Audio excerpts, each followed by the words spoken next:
Livius Drusus, un homme âpre et véhément qui, avec ses réformes, avait éveillé les révoltes désastreuses des Gracques.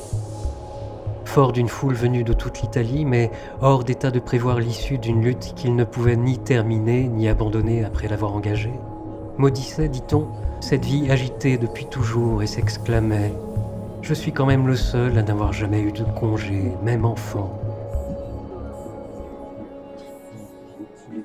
Et en effet, encore sous la garde d'un tuteur et revêtu de la toge prétexte, il avait osé défendre des accusés face au juge et imposer son crédit au barreau avec tant d'efficacité que plus d'un jugement avait notoirement été arraché par lui. À quoi devait aboutir une ambition si prématurée ? Ils étaient prévisibles, les malheurs publics et privés entraînés par une audace si précoce. Et il s'y prenait bien tard pour se plaindre de n'avoir pas eu de congé, lui, le séditieux dès l'enfance, la diva du forum. On n'est pas sûr qu'il se soit lui-même donné la mort. Il fut tout à coup renversé d'une blessure reçue à l'aine, et si l'on a pu douter que cette mort eût été volontaire, nul n'en a contesté l'à propos.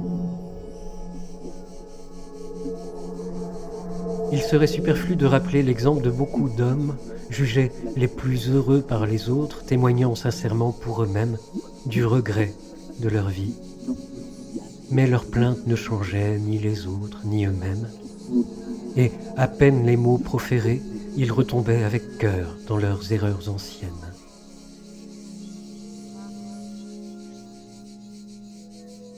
Alors oui, c'est entendu.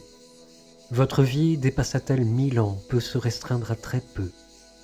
Vos vices auront dévoré des siècles, et cet espace d'existence, qu'en dépit de la rapidité de la nature, la raison pourrait étendre, doit nécessairement vous échapper bientôt, car vous ne retenez pas, vous ne retardez pas dans sa course la chose du monde la plus fugitive.